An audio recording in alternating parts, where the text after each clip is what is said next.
Bonjour à toutes et à tous. Oh, ça marche. C'est formidable, comme l'IREMO se modernise. Hein. Vous le savez, évidemment, les Palestiniens ne sont pas le seul peuple du Moyen-Orient privé d'État, alors qu'à l'origine, la communauté internationale, qu'il s'agisse des Kurdes ou qu'il s'agisse des Palestiniens, avait prévu un État. Et puis elle a tourné kazakh.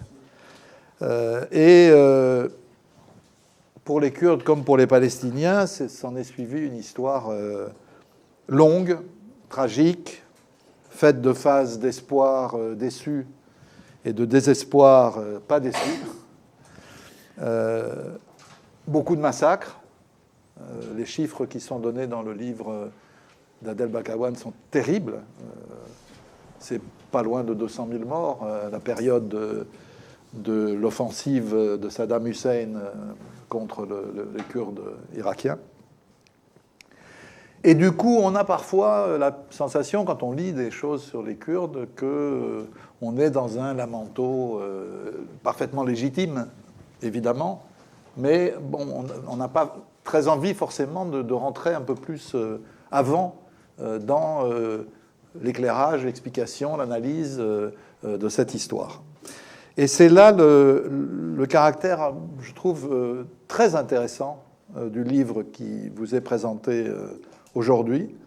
C'est un livre, un petit livre au sens physique du terme, donc très accessible, qu'on peut lire assez rapidement, mais très dense et très riche.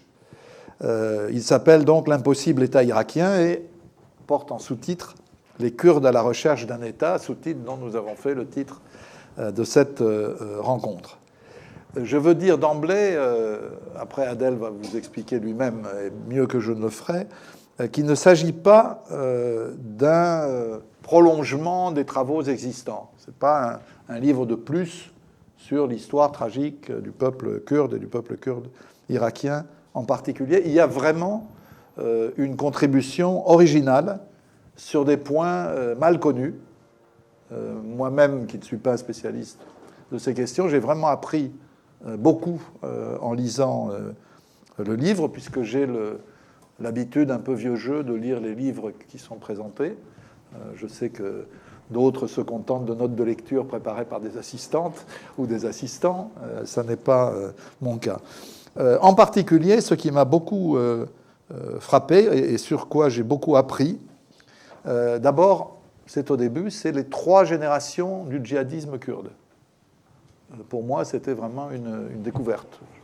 Je voyais quelque chose comme un ensemble cohérent. Là, on voit vraiment 3 moments distincts. Ensuite, il y a quelque chose de très passionnant, surtout en ce moment, avec la tension existante entre les États-Unis et l'Iran, c'est la place du Kurdistan dans la stratégie des États-Unis en Irak. C'est-à-dire comment ils ont utilisé la question kurde aux fins de leur politique irakienne. Il y a un 3e point qui m'a beaucoup intéressé. Alors c'est un peu la terminologie un peu barbare, mais je vais vite, donc je l'utilise. C'est la milicianisation de la société kurde. C'est-à-dire comment petit à petit, dans toute cette histoire, la société en est venue à s'organiser autour de ses principales milices. 4e point qui m'a frappé, c'est, et je n'aurais pas conclu comme ça a priori, c'est ce que vous appelez l'échec de l'irakisation du Kurdistan irakien. Alors que beaucoup de gens pensent que l'irakisation a réussi, qu'on est dans une espèce de séquelle d'une problématique, mais plus d'une problématique à part entière. 5e élément, absolument passionnant, inconnu pour moi en tout cas, c'est le visage du néolibéralisme à la kurde, c'est-à-dire en quoi, effectivement, non pas dans le discours, mais dans la réalité sociale, on voit maintenant déjà les conséquences absolument majeures des bouleversements liés à la mondialisation, au néolibéralisme et à l'insertion des élites économiques, et pas seulement économiques, du Kurdistan dans ce processus. Et le dernier point, alors qui est évidemment un peu plus dans l'actualité immédiate, c'est les causes de la crise actuelle, qui est une crise grave du gouvernement régional du Kurdistan. C'est-à-dire on est quelque part à la croisée des chemins avec une situation tout à fait nouvelle. C'est dire vraiment le caractère extrêmement intéressant de ce petit livre. Et ce n'est pas étonnant parce que son auteur est un spécialiste éminent de ces questions. Il est directeur du Centre de sociologie de l'Irak à l'université de Soran, on dit, c'est ça, en Irak. Chercheur associé au programme Turquie et Moyen-Orient de l'Institut français des relations internationales, ainsi qu'au Centre d'analyse et d'intervention sociologique. Il est également chargé de cours à l'université d'Evry depuis 8 ans. 2011. Voilà, 8 ans. Je voudrais quand même, parce qu'on ne l'a pas fait dans la présentation et je le regrette, vous dire qu'il a publié, avant ce premier livre en français, beaucoup de livres en kurde. Je les ai sous je ne vais pas tous les lire, ça n'aurait pas de sens, mais 1, 2, 3, 4... Il y a une dizaine de livres que Adel a publiés en kurde, qui ne sont pas connus aujourd'hui en France, mais qui forment un background extrêmement solide. J'ajoute que Adel nous a rejoints à l'IREMO, c'est-à-dire qu'il fait partie de notre grande famille. Voilà. Donc je vous donne la parole. Vous avez 20 à 30 minutes, pas plus, de telle manière à ce qu'ensuite nos amis puissent vous interroger, vous critiquer, vous applaudir, comme ils voudront. Et nous avons jusqu'à 14 heures pour faire cet exercice. Donc c'est à vous pour cette introduction. Eh ben, merci beaucoup, merci Dominique, merci à l'IREMO. Merci à vous tous. Je disais tout à l'heure, malheureusement, mon livre n'a pas eu la chance de venir au monde, si je peux parler comme ça, en 1921, ni en 1958. Pourquoi en 1921? Parce que, comme disait le premier roi d'Irak, le roi Faisal, arrivé en Irak en août 1921, nommé comme roi par les Britanniques, première lettre écrite aux Britanniques, envoyée à Londres, disait dans sa lettre je suis venu en Irak, mais malheureusement, je n'ai pas trouvé le peuple irakien. Je suis dans un territoire sans peuple. Autrement dit, aujourd'hui, on dit sans nation. Et donc, je n'ai que des communautés fragmentées religieusement dans sa lettre. Il détaille, c'est le projet de mon prochain livre en cours de préparation. Je ne trouve que des communautés fragmentées ethniquement, fragmentées linguistiquement, fragmentées confessionnellement, religieusement. Voilà. Et donc, il se donne pour tâche, pour mission, de 1921 jusqu'à sa mort, 1933, en Suisse, de construire cette nation irakienne, cette irakicité. Cette irakicité inclusive, c'est-à-dire quoi? Une irakicité qui englobe à la fois les Arabes comme les Kurdes, les Chiites comme les Sunnites, les musulmans comme les chrétiens, les Effendis comme les tribus. Voilà. Donc ma mission, disait dans sa lettre, c'est construire cette irakicité, ce peuple irakien, divers mais riche. Mais malheureusement, il nous a quittés en 1933 sans réussir à mettre en place son projet de irakicité ou l'identité supra-communautaire, supra-linguistique, supra-religieuse, etc. Autrement dit, une identité inclusive, une identité irakienne avec laquelle tous les Irakiens peuvent s'identifier. Un référentiel irakien. 58, je dis malheureusement mon livre n'est pas sorti en 58. Pourquoi? À l'époque, c'était 1921, l'impossible État irakien pouvait avoir un beau marché. Aujourd'hui, avec le discours le discours des Européens d'une manière générale et Emmanuel Macron en particulier. J'y reviendrai en détail. L'Irak au centre du monde, pôle de stabilité, pivot du Moyen-Orient. Donc, évidemment, parler de l'impossible État irakien, c'est un peu maladroit. Alors donc, 58, pourquoi? Parce qu'avec la révolution, le passage de la monarchie à la République, la révolution de Qassem, 58, qui était à 180 degrés opposée à l'idéologie panarabiste de Nasser, Qassem était opposé, il disait, son slogan c'était « d'abord l'Irak » ou « l'Irak d'abord ». L'Irak d'abord, et non pas la cause palestinienne, les pays pauvres du monde arabe, la solidarité panarabique. Non, l'Irak d'abord. Mais ce slogan n'a jamais été traduit en un projet politique. Entre 58 et 63, à la date le premier coup d'État baassiste, dans lequel ils ont massacré bien évidemment Qassem non seulement Qassem, mais aussi son projet. Et donc, il n'a pas réussi à mettre en place cette irakicité, ou cet Irak d'abord, ou cette nation irakienne, jusqu'à 2003. 2003, bien évidemment, on arrive en 2003, avril 2003, le lendemain, l'arrivée, l'invasion de l'Irak par les États-Unis d'Amérique, le lendemain, il n'y avait plus d'État. Plus d'État, plus d'institutions, plus d'armée, plus de société, rien du tout. Il n'y avait rien. On devait commencer à zéro. Alors donc, avec l'arrivée de Paul Bremer, la première loi, la première règle, le premier principe fixé par le gouvernement provisoire irakien, bien évidemment soutenu et mis en place par les Américains, c'est la loi de la débassification. Débassification, si j'ai un peu de temps, je développerai en deuxième temps de mon exposé, c'est-à-dire la purification non seulement de l'État irakien, mais aussi de la société irakienne des bassistes. Alors donc, à ce moment-là, on a commencé à reconstruire l'Irak, un Irak sans bassistes. Mais un Irak sans basse, c'est-à-dire, par définition, un Irak sans les sunnites.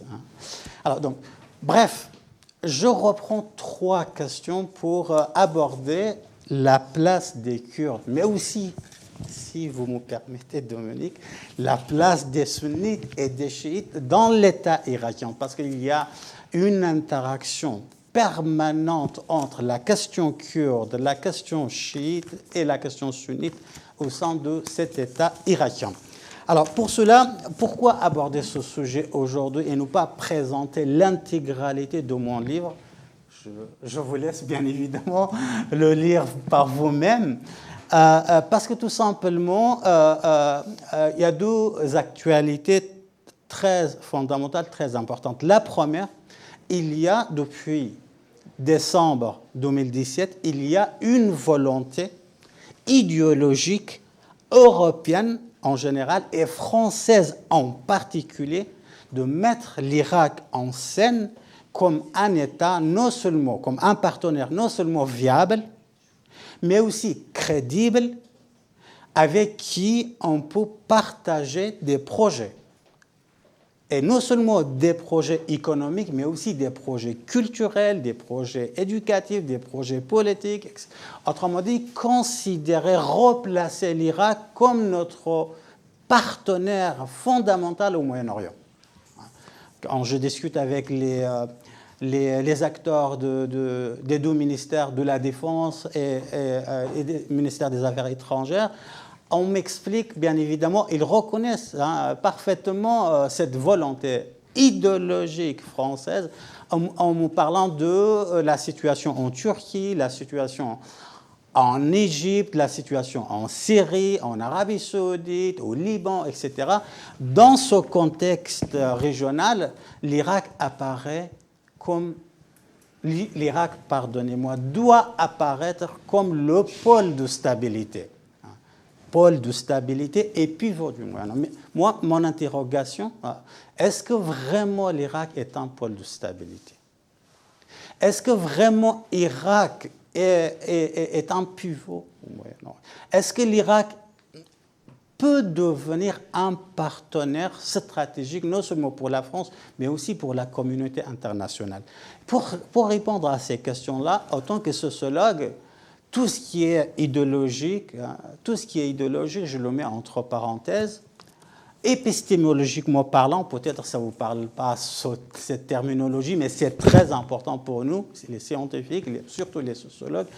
Je mets entre parenthèses toutes les idées, toutes les prénotions, tous les projets politiques, toutes les visions pour voir la réalité, pour présenter, décrire la réalité telle qu'il est. La réalité irakienne d'une manière brute, mais bien évidemment dans une grille d'analyse. Pour cela, je vous propose 3 niveaux. Rapidement examiner les 3 niveaux.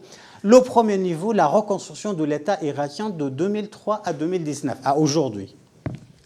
Le deuxième niveau, si vous me permettez, ce qu'on appelle la dimension sécuritaire, la dimension sécuritaire de l'Irak, sécuritaire, stabilité, le contrôle de la violence légitime et illégitime, le contrôle du territoire, de la population, voilà. Autrement dit, la question de la militarisation de la société irakienne, de Bassoura à Soleimani, bien évidemment, de Mossoul à Duhok, sur l'ensemble du territoire irakien. Et le troisième niveau, et rapidement, vraiment, l'état des services publics, parce qu'un État ne peut pas exister sans des services publics. Alors, avec une conclusion, est-ce que ça vous convient comme... Alors, on y va. 2003, comme je vous ai dit, je l'ai annoncé dans l'introduction, on arrive en 2003, nous n'avons plus un État irakien, nous n'avons plus l'armée irakienne, nous n'avons plus des institutions, on devait commencer à zéro. La reconstruction de l'État irakien en 1921 a été confiée à la communauté sunnite, 20% à peu près de la population irakienne. Les Britanniques ont confié cette constitution, cette reconstitution, je dirais même constitution de l'État irakien aux sunnites. Ils ont par définition exclu les 2 grandes communautés chiites et kurdes qui constituaient à peu près 80% de la population. J'ai fait une étude détaillée sur la constitution du gouvernement en 1920, le gouvernement provisoire irakien mis en place par les Britanniques. Sur les 22 ministères, il n'y a qu'un seul ministre chiite et 0 ministre kurde. Autrement dit, nous sommes entrés dans un processus de sunnification de la totalité de l'État irakien. En 2003, les Américains arrivent, ils confient la reconstitution de cet État irakien aux chiites, 60% à peu près de la population.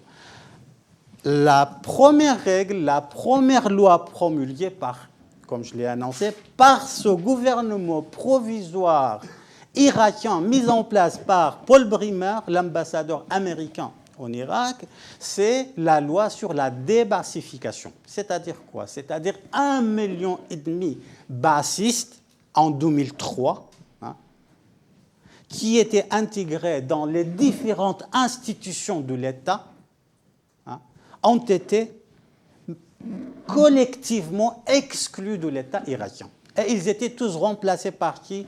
À un moment donné, c'était Jean-Paul Chanulio m'a posé la question, mais Adrien, ils étaient remplacés par qui? Mais tout simplement par les membres des partis politiques de l'opposition majoritairement chiites. Par exemple, le parti Dawa avait un bureau qui s'appelait le Bureau des Affaires étrangères. Tous les membres du Bureau des Affaires étrangères du parti Dawa, une grande partie, sont devenus des fonctionnaires du ministère des Affaires étrangères.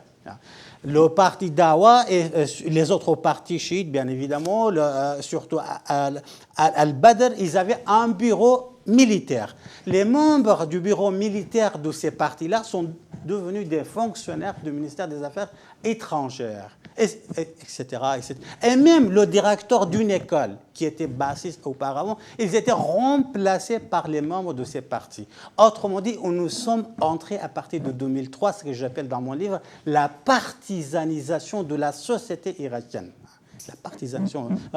Et donc, jusqu'à là, on pouvait relativement comprendre ce processus de la débassification. Pourquoi? Parce qu'on parlait de la justice transitionnelle, de la pacification de la société irakienne, tous ces crimes dont nous a parlé Dominique dans l'introduction, les processus d'Anfal, le massacre collectif des chiites, on pouvait comprendre. Mais lorsque le processus de la débassification se généralise pour arriver à la désunnification, là, le drame, le vrai drame de la société irakienne commence. C'est-à-dire quoi? C'est-à-dire, auparavant, on chassait uniquement les bassistes. Désormais, on chasse non seulement les bassistes, mais tous les acteurs engagés dans la politique radicale ou modérée des sunnites. Je vous donne un exemple. On a Tariq al-Hashimi, le vice-président irakien, le vice-président de la République irakienne. Donc intégré parfaitement dans le champ politique, dans le nouveau système politique. Il a été condamné à mort par la justice irakienne contrôlée par le gouvernement chiite.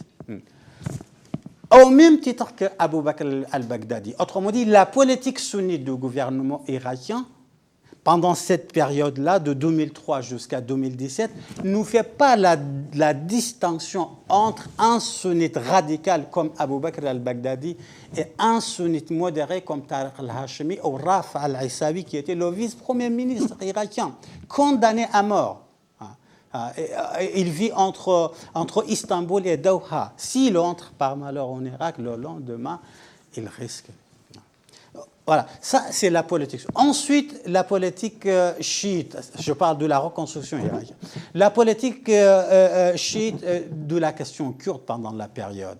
Pourquoi je parle de la désirakisation de la question kurde? Parce que tout simplement, de 2003 à 2017, au moment où une bonne partie des chercheurs européens, surtout français, qui nous parlaient de l'irakisation ou la ré-irakisation des Kurdes en Irak. Pourquoi? Parce que tout simplement, ils ont eu un président kurde, un ministre des Affaires étrangères ou un vice-premier ministre, etc. Moi, je parlais de la désirakisation de la... Pourquoi? Parce que tout simplement, pendant la période-là, la politique réelle, dans les faits, on ne parle pas des discours idéologiques, nous sommes tous des frères, nous sommes tous des Irakiens, enfin, ça c'est des discours qui n'ont pas de valeur s'ils ne suivent pas des faits réels. Alors dans les faits, ce que j'appelle la marginalisation des Kurdes était vraiment un mécanisme appliqué à la perfection. Pourquoi? Parce qu'on donnait aux Kurdes, sans entrer dans les détails, par exemple, le président de la République était kurde, mais la présidence était totalement contrôlée par la communauté chiite. On vous donne l'ambassadeur, par exemple, à Beyrouth, l'ambassadeur irakien est un Kurde, mais la totalité de l'ambassade est contrôlée par là. Autrement dit, le ministre sans ministère, le président sans présidence, l'ambassadeur sans l'ambassade. C'était la politique. Et pendant cette période-là, je vous donne encore un autre exemple. L'article 140 de la Constitution irakienne, qui prévoit 3 phases pour régler la question des territoires disputés entre le gouvernement irakien et le gouvernement kurde, entre Erbil et Bagdad.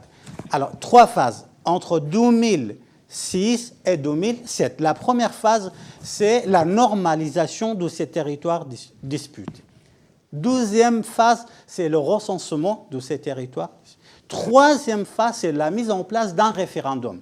Ce n'est pas Adel Bakawan qui dit ça, ce n'est pas Barzani ou Talabani ou Tariq al-Hashimi, c'est la Constitution irakienne, article 140. Aujourd'hui, on est en mai 2019, l'État irakien n'a pas appliqué la première phase, c'est-à-dire la normalisation des territoires disputés. Alors, les Kurdes, ils ont rapidement compris cette situation-là. C'est pourquoi, de 2003 à 2017, 25 septembre 2017, au lieu de s'intégrer totalement dans cette nation irakienne qui n'était pas disponible, dans cette irakicité qui n'était pas forgée, qui n'était pas formulée, au lieu de ça, ils ont mis en place des infrastructures pour déclarer à un moment donné leur indépendance. Il me reste combien de temps ? Peut-être, non, c'est juste pour ajouter peut-être que dans une partie de ces territoires disputés, il y a beaucoup de pétrole. Ah oui. Ce qui rend un peu compréhensible la bataille autour de ce territoire. Et c'est la cause majeure, bien évidemment, vous avez bien fait à vous rappeler cet élément, c'est la cause majeure pour laquelle, en 1921, les Britanniques ont refusé l'indépendance du Kurdistan. Parce que le Kurdistan n'était pas sur une mer. La seule voie pour aller à Château l'Arabe, c'est passer par Bassoura. Et donc, c'était la seule possibilité pour profiter de ce pétrole kurde. Il fallait que le Kurdistan irakien reste dans le territoire, en Irak et dans le territoire irakien. Voilà, c'est une cause majeure. Et c'est une cause majeure encore aujourd'hui. Alors donc, je reprends rapidement. Ils ont mis en place des infrastructures, un système politique totalement autonome. Par exemple, vous avez une armée irakienne de 2003 à 2017. En même temps, vous avez une armée kurde. Vous avez 120 000 soldats irakiens, vous avez 163 000 soldats kurdes. Vous avez un système de justice irakien, vous avez un autre système de justice kurde. Vous avez des élections à Bagdad, vous avez des élections à Erbil. Vous avez un président irakien, vous avez un président kurde. Vous avez un premier ministre et un gouvernement irakien, vous avez un premier ministre et un gouvernement irakien et kurde. Autrement dit, même un Français, Dominique, décide d'aller, par exemple, à Suleymaniye, à Erbil, à Halabja, à Kalar, je ne sais pas moi, à Dohuk. Il prend un avion, il n'a pas besoin d'un visa. Directement, il rend visite, il fait sa conférence, il revient. Mais un Irakien, de Bagdad, de Bassoura, de Mossoul, pour aller dans le territoire contrôlé par le GRK, le gouvernement régional du Kurdistan, il a besoin d'en laisser passer. Non seulement dans les CPS, mais aussi d'un garant, d'une caution. Il faut connaître quelqu'un. Pourquoi ? Parce que tout simplement, la séparation du Kurdistan irakien de l'Irak, cette séparation n'est pas seulement territoriale, mais aussi culturelle, mais aussi sociale, mais aussi à tous les niveaux. Par exemple, rarement au Kurdistan irakien, vous trouvez un Kurde qui parle arabe, désormais. Dans les universités kurdes, on arrive à peu près à 45 à 50 universités au Kurdistan irakien. Vous pouvez faire vos études en français, en anglais, en allemand, en toutes les langues, mais rarement vous pouvez préparer une thèse de doctorat en arabe. Pourquoi ? Parce que la séparation de 2003, même cette date, j'aurais pu prendre de 1991, parce que le Kurdistan irakien est autonome depuis 1991 et officiellement une entité fédérée depuis 2005, reconnue par la constitution irakienne. Et donc, on arrive en 2017, les Kurdes, parce qu'ils n'étaient pas irakisés, parce que le processus de l'irakisation n'a pas réussi, je parle encore une fois des faits, et non pas un discours idéologique. Je décide, moi, à mon bureau, 54 boulevard Raspail, à l'école des hautes études en sciences sociales, que les Kurdes d'Irak devront entrer dans le processus de l'Irak. Moi, je ne travaille pas comme ça. Je travaille sur le terrain avec mes équipes qui sont un peu partout en ce moment, à Bassoura, à Mossoul, à Bagdad, à Suleymaniye et à Erbil. Justement, on travaille sur cette irakicité. Est-ce que les Irakiens peuvent collectivement développer cette irakicité, cette identité irakienne, cette nation irakienne que pour moi, c'est la dernière chance pour que l'Irak existent dans l'avenir, ou bien ils s'identifient, ou ils préfèrent s'identifier comme chiites, sunnites. Enfin bref, pour dire, je travaille avec les faits et non pas avec des jugements politiques. Alors, septembre 2017, les Kurdes ont mis en place leur référendum de l'indépendance du Kurdistan. Vous êtes pour ou contre de l'indépendance du Kurdistan? 93% des Kurdes ont voté pour l'indépendance du Kurdistan. Alors, donc, c'est pour dire l'État irakien... Il nous reste combien de temps, Dominique? On arrive au bout. Oui. C'est vrai? Oui, oui. Et je suis toujours au premier niveau? Oui.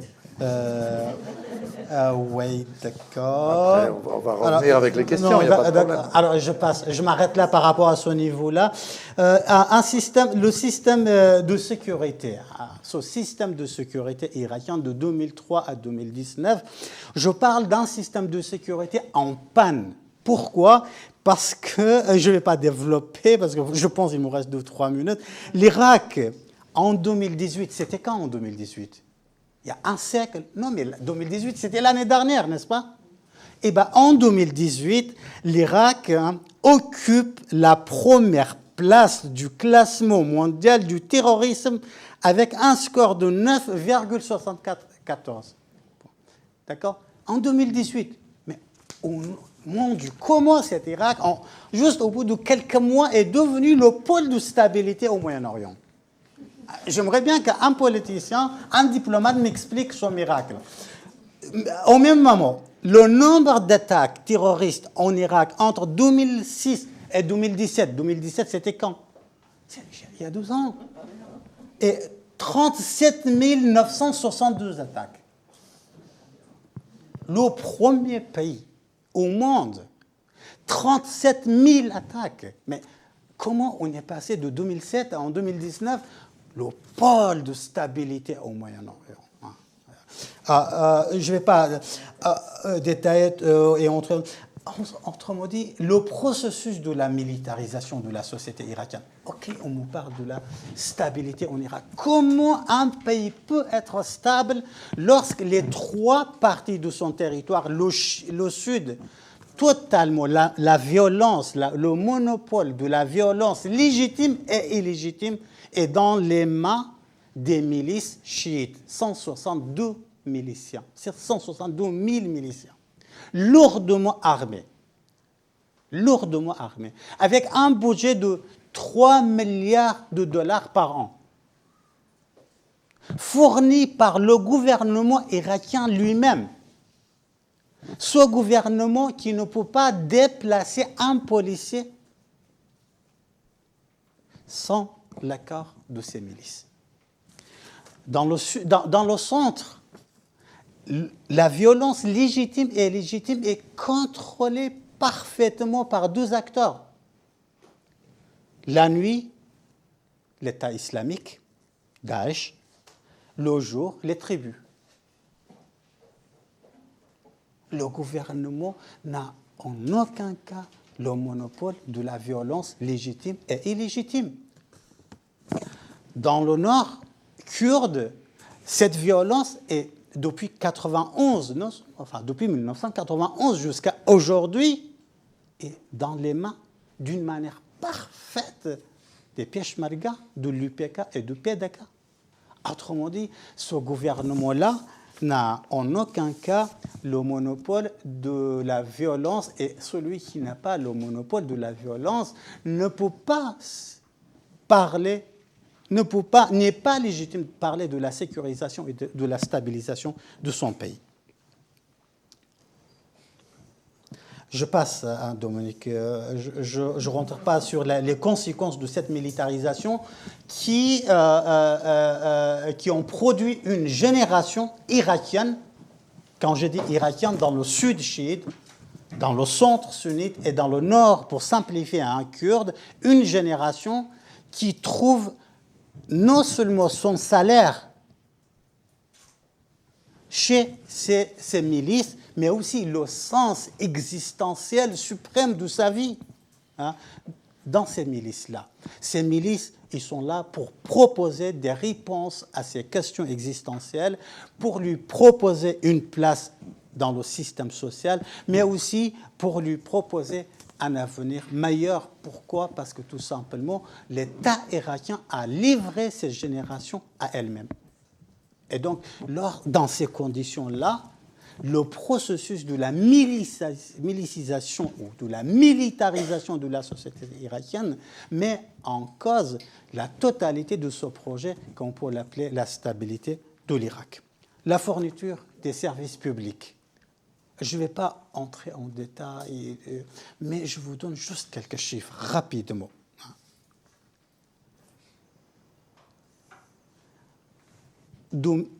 2003 à 2018, l'État irakien a consacré 30 milliards de dollars. 30 milliards de dollars pour mettre en place des infrastructures au niveau de l'électricité, pour fournir l'électricité aux Irakiens. 30 milliards de dollars. Les chiffres prononcés par l'État irakien lui-même. Et bien, à ce jour-là, lorsqu'il fait 50 degrés à Bagdad ou à Bassoura, ils n'ont accès qu'à 3 heures d'électricité par jour. Et ce n'est pas pour rien que pendant cette période-là, selon l'État irakien lui-même, Mash'an Joubouri, qui est le président de la commission anticorruption, il nous dit entre 2003 et 2017, l'État irakien, il y a eu 312 milliards de dollars partis en corruption. Voilà. Dans cet état-là, vous voyez, je vous donne encore quelques chiffres par rapport à comment qualifier. Voilà la question qui est posée aux Irakiens. Écoutez bien, comment qualifiez-vous la confiance que vous avez envers la fonction publique? Voilà la question qu'on a posée aux Irakiens. 76% des Irakiens n'ont aucune confiance. Deuxième question, et je m'arrête là. La confiance des Irakiens en leurs élites, leurs partis politiques. 89% des Irakiens n'ont aucune confiance en leurs partis politiques. 89%. Et qu'en France, c'est à peu près le même chiffre. Non, c'est vrai. Seulement en France, on a un État, oui. On a un État en place, on a des institutions, on a une démocratie, on a une stabilisation et on n'est pas entré dans la militarisation dans la société. Et j'ai encore la possibilité de vous dire, Dominique, que je ne suis pas d'accord avec vous. Ah oui. Et quand je sois... Enfin, pas trop quand même. Alors, donc, je vais finir avec cette question-là. Est-ce que l'Irak possède-t-il des sérieux atouts? C'est la question qui m'est posée partout. Pour sortir de la crise, aujourd'hui, là, ici et maintenant, malheureusement, je dis non. Non, pourquoi? Parce que nous avons une armée qui est dans la dépendance totale par rapport aux États-Unis d'Amérique, par rapport à Washington. Une armée qui a été construite et à 80%, son allégeance va vers Washington et non pas vers l'État irakien. Et en même temps, vous avez la mobilisation populaire Al-Hasht Sha'bi, avec 162 miliciens, 1000 miliciens, à 90%, une minorité qui représente la tendance sadriste, mais la majorité absolue, leur allégeance va vers Téhéran et non pas vers l'État irakien. Et ce qui met en danger la totalité de la société irakienne, de l'État irakien, est prise en otage de cette rivalité militaire entre Washington et Téhéran. Washington a des forces militaires représentées dans l'armée irakienne, et Téhéran a des forces militaires représentées par les milices chiites. Vous avez l'armée irakienne, nous avons la mobilisation populaire. Non, malheureusement, l'Irak ne possède pas les moyens nécessaires pour sortir de cette crise. Pourquoi? Et je m'arrête là, promis, parce que tout simplement, il est malade. Il a 9 pathologies majeures. La première, j'appelle le communautarisme, le confessionnalisme, l'ethnicisme, le tribalisme, le terrorisme, l'indépendance du Kurdistan, la gestion du pétrole, la relation entre le centre et ses périphéries et la dernière pathologie, ses relations avec l'Iran et l'Arabie saoudite. Et je m'arrête là. Je vous remercie de votre attention. Et on imagine la situation en cas de conflit ouvert entre les États-Unis et l'Iran, auquel cas les allégeances contradictoires risquent de produire une explosion majeure, j'imagine, en Irak. Et si vous me permettez, je vais approfondir en 30 secondes ce que vous dites. L'Irak, de 2003 à 2019, fonctionne en tant qu'État grâce à un partenariat de 12 antagonistes, à savoir Washington et Téhéran. Il y a jusqu'à aujourd'hui des rencontres régulières entre ces deux partenaires, ces 12 antagonistes, pour gérer cet État irakien. L'État irakien en soi, je dis bien, ne dispose pas des infrastructures pour exister en tant qu'État. Il existe parce qu'il y a cette volonté américano-iranienne. Si un des deux partenaires modifie le terme de ce contrat implicite entre les deux, le lendemain, il n'y aura plus d'Irak. Ce n'est pas pour rien que un des plus grands leaders irakiens, Muqtada Sadr, la semaine dernière, il a tweeté en disant qu'une guerre entre Washington et Téhéran, c'est définitivement la fin de l'Irak. C'est ce qu'il a dit. Par rapport au Kurdistan, alors justement, si ça arrive... Attendez, il faut attendre... Non. Après, il y a une vidéo. Et la vidéo, on va entendre quelque chose, mais très mal. Donc, il vaut mieux avoir le micro. Voilà. C'est une petite discipline. Oui, dans cette ambiance qu'on a bien compris, finalement, d'éclatement du pays, est-ce que vous pensez que le Kurdistan a une chance de tirer son épingle du jeu et quelque part de repenser à une indépendance réelle du Kurdistan? C'est une très très bonne question. Comment les Kurdes gèrent cette conflictualité entre Washington et Téhéran actuellement? Première remarque, les Kurdes, la confiance des Kurdes en Washington depuis le référendum 2017, lorsque les Américains ont laissé les milices chiites envahir les territoires disputés et reprendre leur Jérusalem, c'est-à-dire la ville de Kirkuk, cette confiance structurellement est fragilisée. Massoud Barzani, le leadership kurde indispensable qui domine actuellement la scène kurde, se méfie fortement des États-Unis d'Amérique. Et il y a eu plusieurs rencontres entre Qassem Soleimani et Massoud Barzani dans son QG à Erbil, à Massif Salah ad-Din. Et donc aujourd'hui, auparavant, avant 2017, les Kurdes disaient « Oui, chef », à Washington, bien évidemment, nous sommes avec vous, le territoire est ouvert. Aujourd'hui, le discours officiel du gouvernement régional du Kurdistan, nous nous alignons sur la politique irakienne. Vous réglez votre problème avec Bagdad, nous suivrons cette politique. Autrement dit, nous n'allons pas nous mouiller pour vous. Nous n'allons pas nous engager de votre côté contre l'Iran comme on ne s'engage pas du côté des Iraniens contre vous. Ce n'est pas pour rien que pour la première fois depuis 2003, les Américains ont retiré une partie de leur personnel à la fois de Bagdad et d'Erbil. Erbil aussi, tout en sachant qu'à Erbil, les Américains peuvent se promener dans la rue sans des garde-corps. Mais ils se sont retirés. Pourquoi? Parce qu'ils se méfient de cette nouvelle politique de GRK, la politique de neutralité. La première réponse. Premier point. Deuxième point de réponse.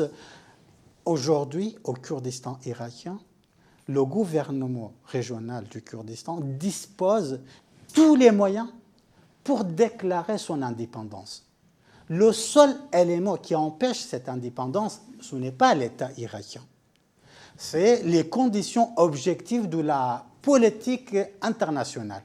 Une fois ces conditions changent, je n'ai aucun doute que le lendemain, les Kurdes déclareront leur indépendance. Il y a une question que je n'ai personnellement pas comprise et je n'ai même pas compris en vous lisant. Pourquoi les dirigeants kurdes ont organisé ce référendum de 2017 en sachant pourtant, premièrement, que ce référendum serait refusé par les autorités irakiennes légitimes, entre guillemets, et deuxièmement, qu'il y avait un risque de perdre tout ou partie des territoires disputés. C'est-à-dire que la riposte des autorités irakiennes au référendum, ce soit « Ah, vous voulez jouer à ça, nous, on vous reprend ces territoires. » Donc, je n'ai pas très bien compris la raison pour laquelle... Et en plus, vous dites que Barzani lui-même, enfin le vieux Barzani, a dit que c'était un échec et qu'il voulait démissionner. Bon, ça n'a pas duré, mais quand même, il y a eu une reconnaissance de l'échec. Il a démissionné, quoi, quand même. Donc c'était un échec, voilà. C'était un échec, c'était un vrai échec. Dans mon livre, j'explique en détail que les conditions locales n'étaient pas, objectivement parlant, favorables pour ce référendum. Pourquoi? Parce qu'on venait perdre les deux grands leaders dans le sud du GRK, à savoir Jalal Talabani et Nusayr Mustafa. Et donc, il y avait l'anarchie totale dans le sud qui n'était pas contrôlée par Barzani lui-même. Et donc, ça c'est politiquement, économiquement, le GRK était à terre. Pourquoi? Parce que pendant 9 mois, il n'était pas en mesure de livrer les salaires des fonctionnaires, tout en sachant que les fonctionnaires constituent à peu près plus que la moitié de la société kurde. On est 5 millions habitants. Sur les 5 millions d'habitants, il y a 1 400 000 fonctionnaires. Et donc, pendant 9 mois, les salaires les fonctionnaires sont payés à peu près à 20%, 25%. Économiquement. Sécuritairement, on était en guerre, les Kurdes étaient en guerre contre Daesh. Alors, militairement, politiquement, économiquement, les conditions locales n'étaient pas prêtes, objectivement parlant, pour la mise en... Il l'a fait quand même. Alors, pas fini. Hein. À l'échelle nationale irakienne. À l'échelle nationale irakienne, les conditions n'étaient pas prêtes non plus. Pourquoi? Parce que de 2003 à 2017, l'État irakien était dans une faiblesse incroyable. Hein. Mais en 2017, fin 2017, de juillet 2017, l'État irakien, grâce à cette coalition internationale, avec l'engagement de 62 pays, dont la France, gagnait la guerre petit à petit contre l'organisation de l'État islamique. Et donc l'État irakien revenait en force. Et au moment où l'État irakien revient en force, Massoud Barzani fait son référendum. À l'échelle régionale, les pays de la région, les pays du système régional, étaient bien évidemment depuis toujours opposés à l'indépendance du Kurdistan. Les pays du système international, la France a dit non pour ce référendum. Washington a envoyé le ministère des Affaires étrangères pour rencontrer 48 heures avant le référendum, mais il l'a fait quand même. Et pourquoi? Voilà. Alors, donc, pour répondre à ce pourquoi, il y a bien évidemment des analystes simplistes qui nous disent, des analystes ou des analyses ou des observations ou des... Alors, M. Barzani a fait ce référendum parce qu'il voulait entrer dans l'histoire en tant que le leadership. Peut-être il y a une petite part de vérité dans cette analyse, mais en réalité, selon moi, cela n'était pas le facteur déterminant. D'autres personnes disent Barzani avait fini son mandat, il voulait se relégitimer par ce processus. Mais non, Massoud Barzani, depuis 2013, il voulait absolument quitter le GRK et son poste, mais l'UPK, l'Union patriotique du Kurdistan, du Jalal Talabani, mettait la pression sur Barzani pour qu'il reste avec les États-Unis d'Amérique. Les États-Unis d'Amérique, Britt McCord, l'envoyé spécial de la Maison-Blanche, a menacé directement dans une réunion l'opposition kurde en disant « Si vous ne soutenez pas Massoud Barzani, nous, on coupe toutes nos relations avec vous. Autrement dit, Barzani était... On a obligé Barzani de rester au pouvoir. Il ne voulait pas rester. Les Turcs s'entendaient relativement bien avec lui. Bien sûr, les Turcs, les Iraniens, enfin, Barzani était reçu.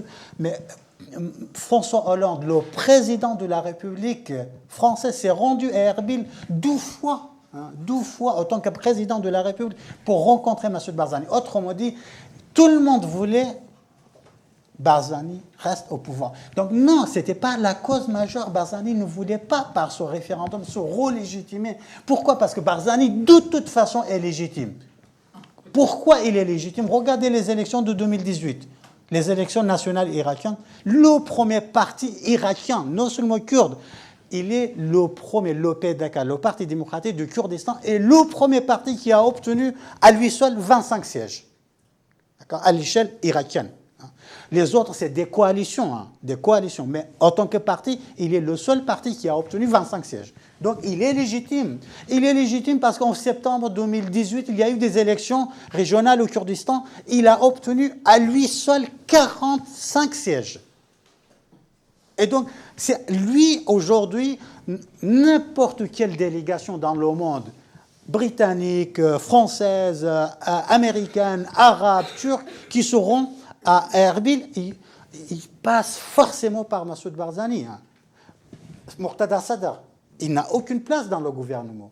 Ou Sistani n'a aucune place. Mais tout le monde souhaite rencontrer Sistani ou Muqtada Sadr. Pourquoi? Parce que ce sont des acteurs majeurs de la politique irakienne qui déterminent, qui construisent la décision politique, qui déterminent. Alors donc Barzani n'avait pas besoin de ça. Alors pourquoi?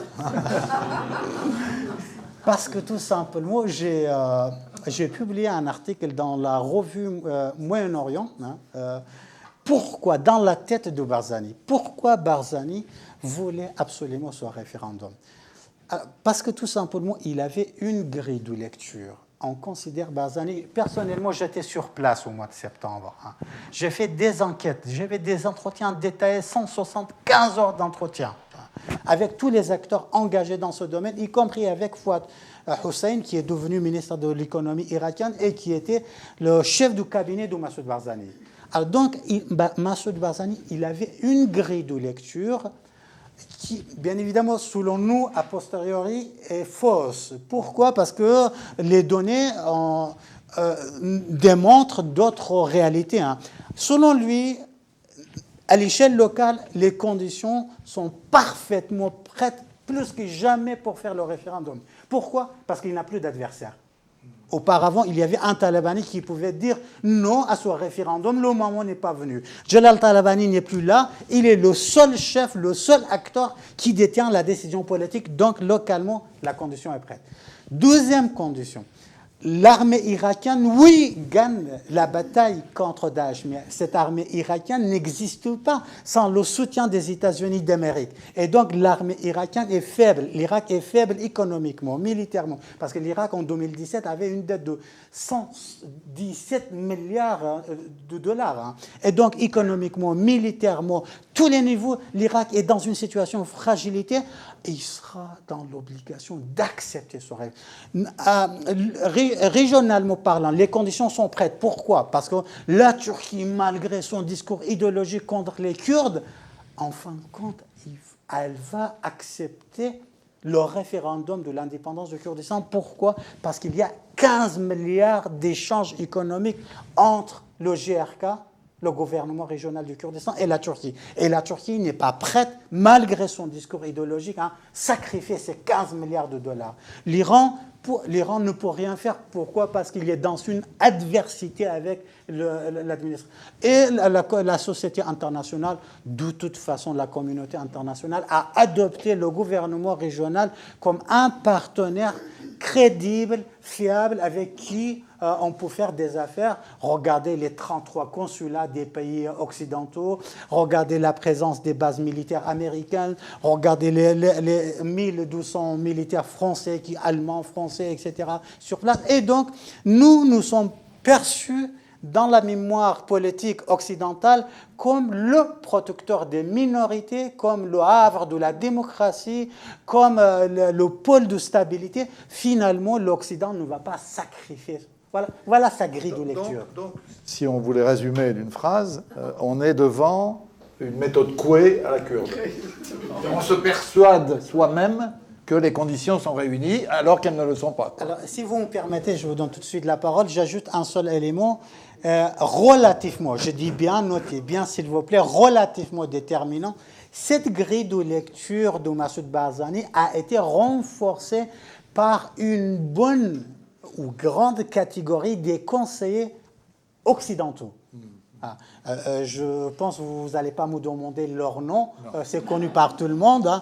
Ces conseillers américains, français, allemands, britanniques, les ex-ministres des Affaires étrangères que vous connaissez très bien, des philosophes, etc. Ils étaient là, exactement. Promis, je donne aucun. Donc, ils ont renforcé la confiance de Barzani dans sa grille de lecture. Alors, monsieur et monsieur. Ah, il y a monsieur là-bas, et puis après à vous. Hein. Je vous en prie. Voilà, je vous remercie beaucoup. Voilà, je vous remercie beaucoup de votre intervention. Voilà, moi, ma question, j'ai 2 questions, mais la deuxième question est déjà partiellement répondue. Mais bon, voilà, nous sommes tous historiens et voilà. Et vous avez parlé de notion de nation.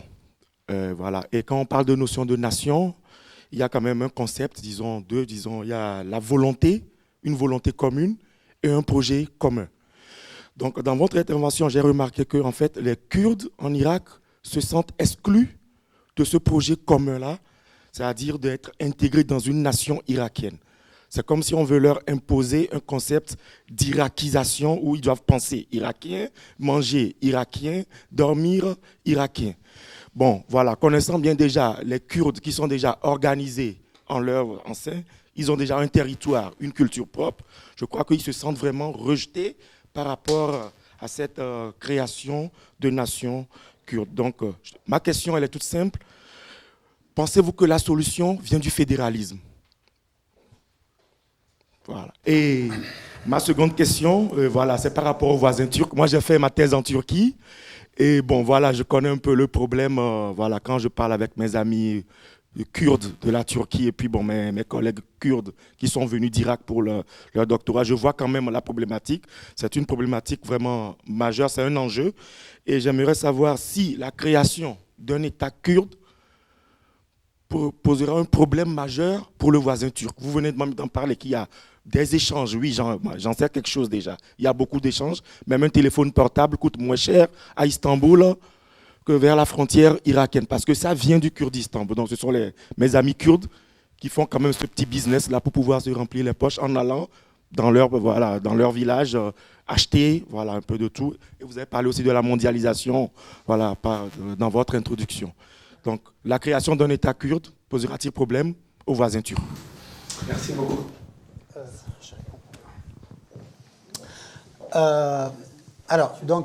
C'est deux très très très bonnes questions. Par rapport à la question de la nation, je suis tout à fait d'accord avec vous. Une nation ne peut pas exister sans un contrat. La nation est le produit d'un consensus, d'un contrat, d'un référendum, d'une sollicitation, d'un accord.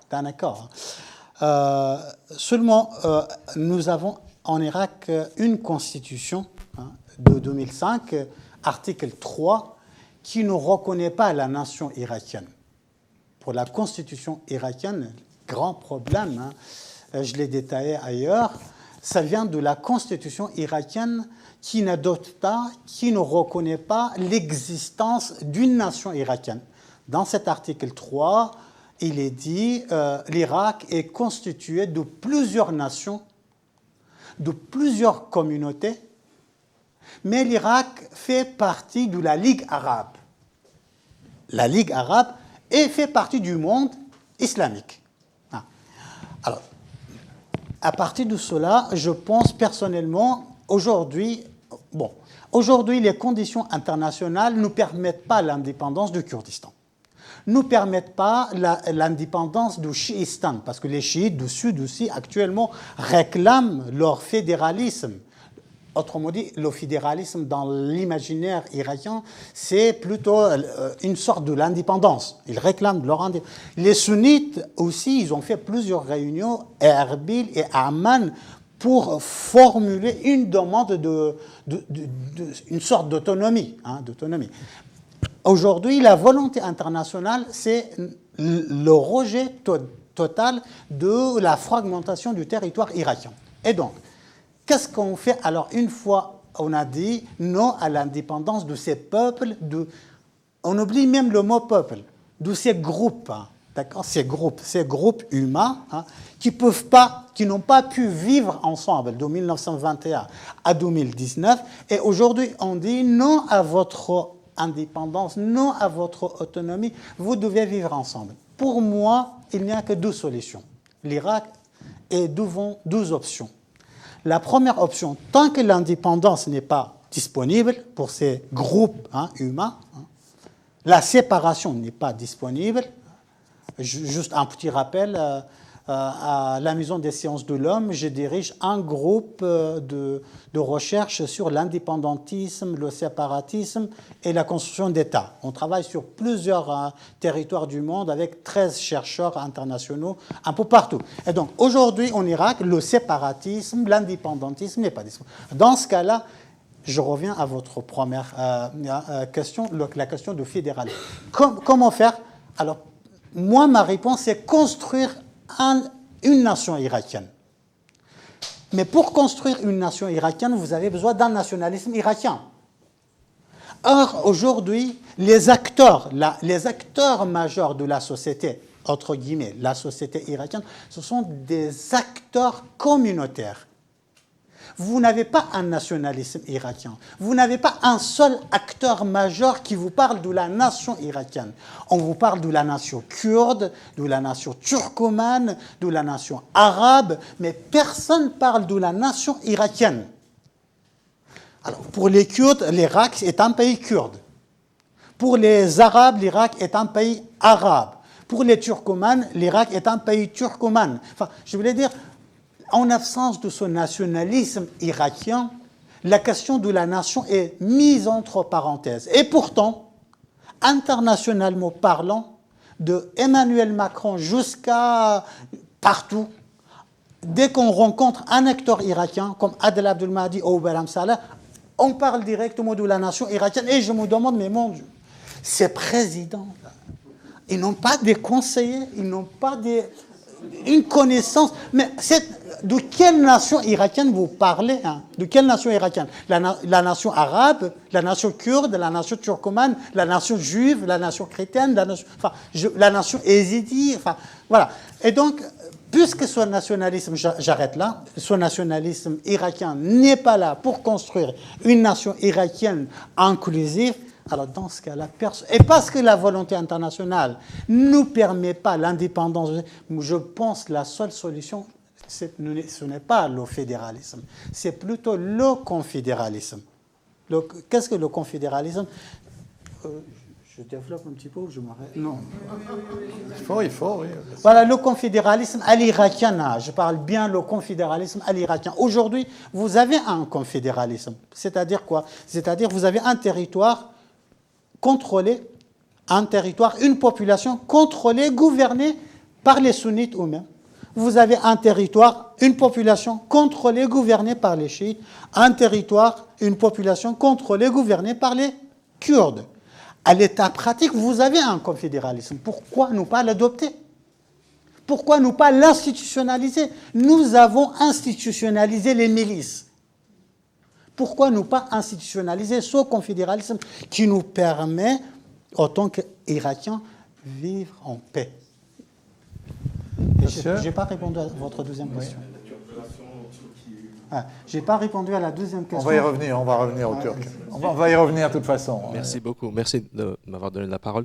Je voulais juste vous corriger, vous, pour les commentaires que vous avez faits. Je pense qu'il y avait une erreur sur la perte des territoires disputés entre les Kurdes et l'État irakien et que le référendum a déclenché cette perte. Ce n'est pas vrai. Nous savons que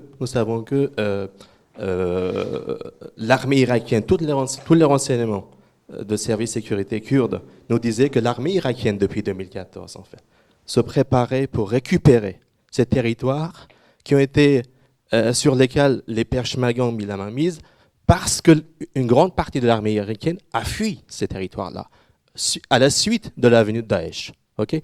Et depuis 2014, l'État irakien disait, mais il faut que les Kurdes rendent ces territoires-là, et une fois la milice chiite formée par l'Iran, leur leader disait on va récupérer Kirkouk, Mossoul et les territoires disputés, et le Kurdistan irakien, c'est seulement les 3 départements de Soleimania. Donc c'est une erreur.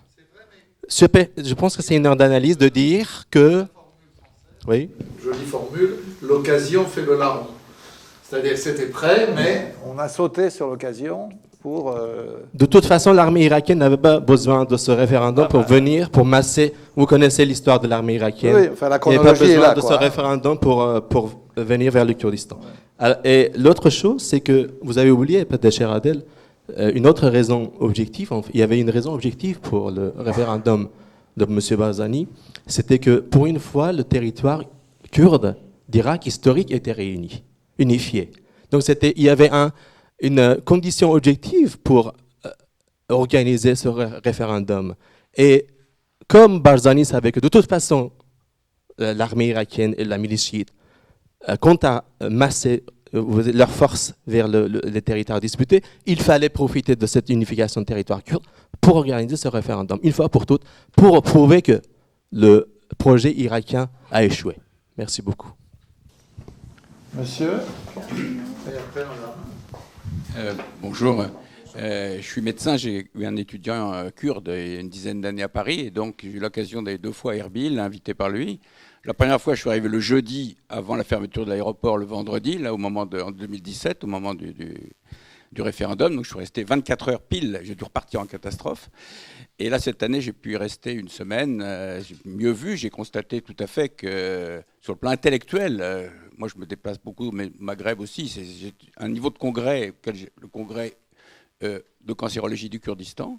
On m'a dit, mais qu'est-ce que tu vas faire un congrès de cancérologie à Erbil? C'était d'un très bon niveau.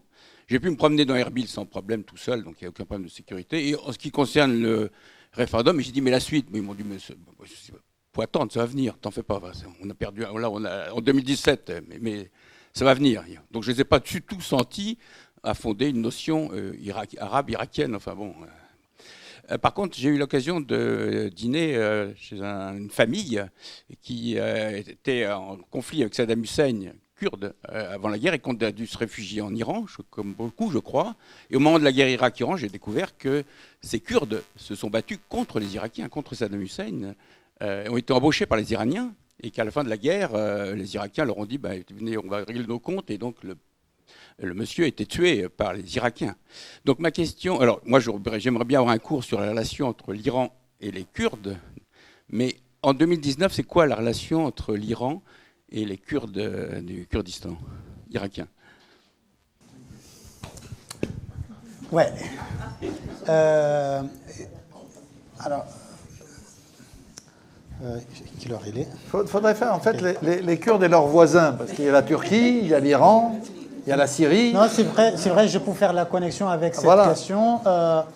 Le gouvernement régional du Kurdistan, de 2003 à 2019, a pu convaincre les pays du système régional qu'il est le meilleur garant de la sécurité et de la stabilité des frontières des pays voisins.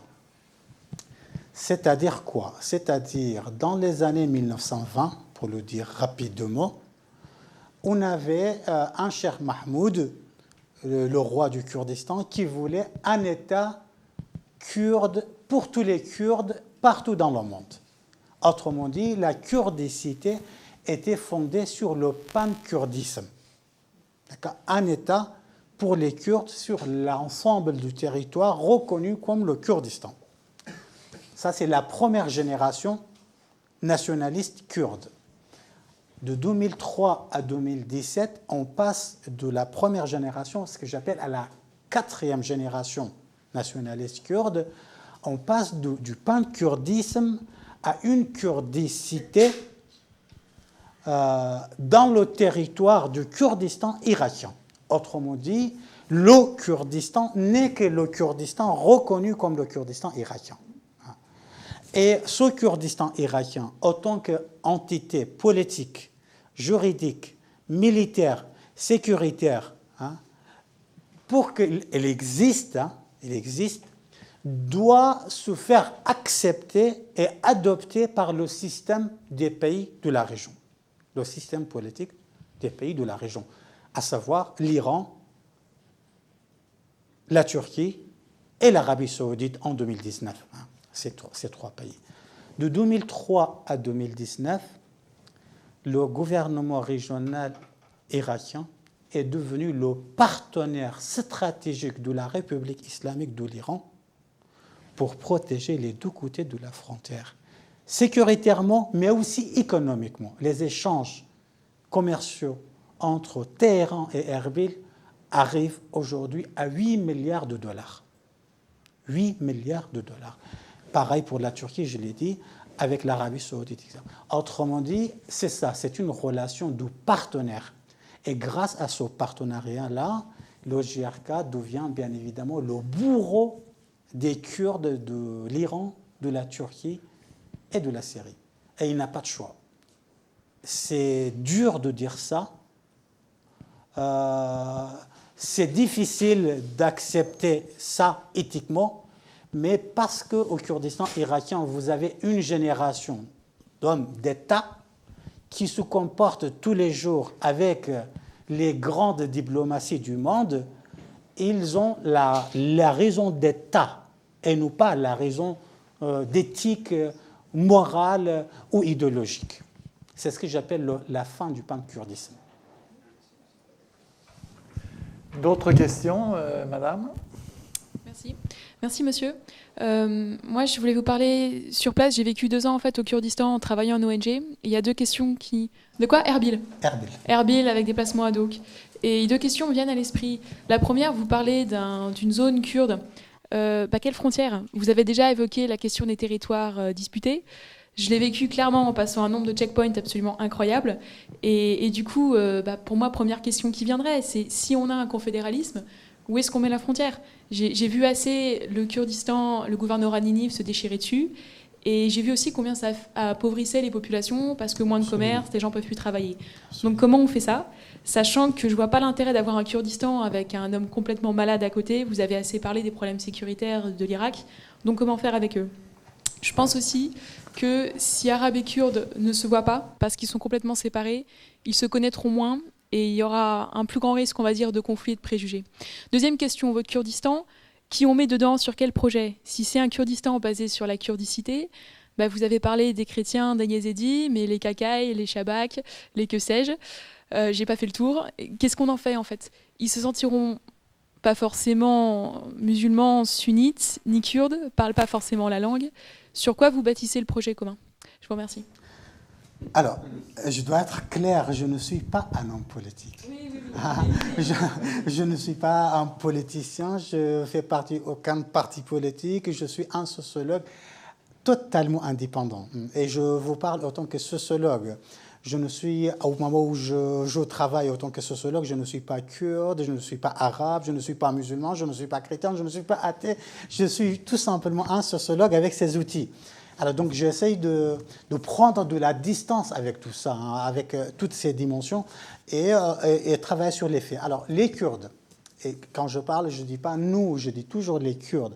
Parce qu'en fait, pourquoi je précise ce point? Parce que tout simplement, en Occident, un Kurde, même si vous êtes sociologue, politologue, anthropologue, vous êtes par définition un nationaliste et vous voulez l'indépendance du Kurdistan. Non, c'est pas ça. Peut-être subjectivement, en tant que personne, individu, citoyen, je peux avoir un avis sur l'indépendance, sur l'irakicité, sur l'avenir, sur l'ensemble des choses.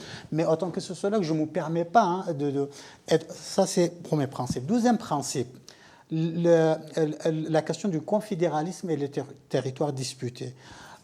Les Kurdes et les Arabes, sunnites et chiites, ils vont vous répondre directement pour dire la question est réglée par la constitution irakienne. La constitution irakienne, c'est-à-dire quoi? C'est-à-dire l'article 140.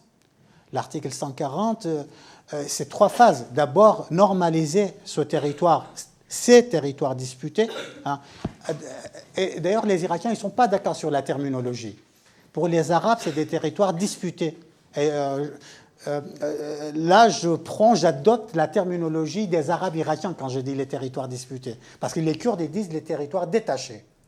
Détachés du Kurdistan. Et donc, vous voyez là, je perds déjà ma neutralité parce que je n'ai pas le choix, je ne sais pas quoi faire et je dois répéter à chaque fois que je fais une intervention, territoire disputé, territoire détaché, hein, pour garder donc, la territoire disputé, détaché, par les 3 phases de l'article 140 de la Constitution, normaliser, recensement, faire un référendum. Voulez-vous rester, intégrer au GRK ou voulez rester avec l'Irak? Et une fois la question est réglée, la question des territoires disputés est réglée. Première question. Deuxième question, le nationalisme kurde passe en Irak. 4e génération, représenté par le président Barzani, a dépassé la kurdicité basée sur le kurdisme. Je m'explique.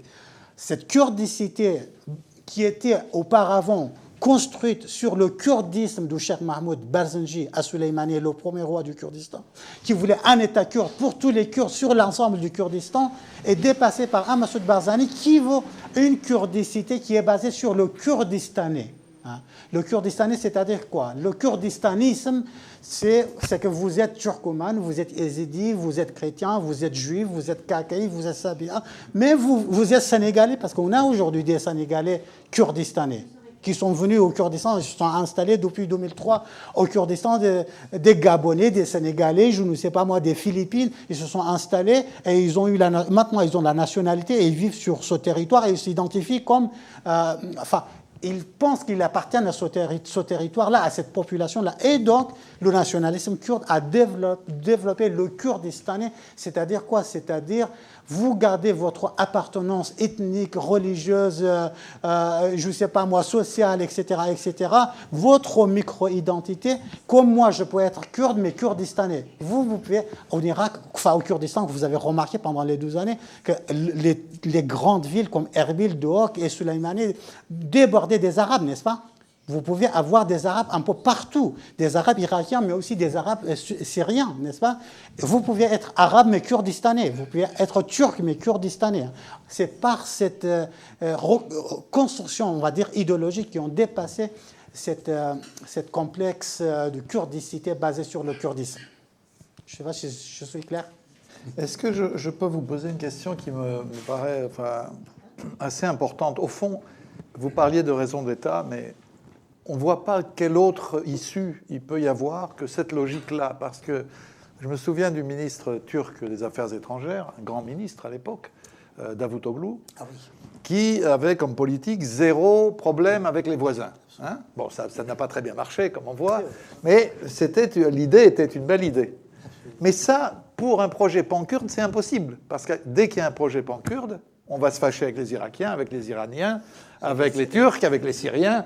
C'est-à-dire, par définition, la seule issue, en tout cas réaliste, dans un contexte géopolitique non transformé, c'est de miser sur un projet kurde en Irak. Et donc, effectivement, une confédération qui permette à ce projet de trouver sa place avec des voisins qui ne soient pas des voisins malades, mais des voisins redevenus sains, quoi. Voilà. Je crois qu'il y a toujours eu dans l'histoire du Kurdistan cette espèce de contradiction. Dès qu'on veut un projet pan-kurde qui est parfaitement légitime historiquement, on rentre dans un conflit nécessaire avec les voisins, et donc c'est impossible, quoi. Cette génération du GRK, cette génération qui dirige actuellement le gouvernement régional du Kurdistan, bien évidemment, le GRK souffre des grandes pathologies. Hein.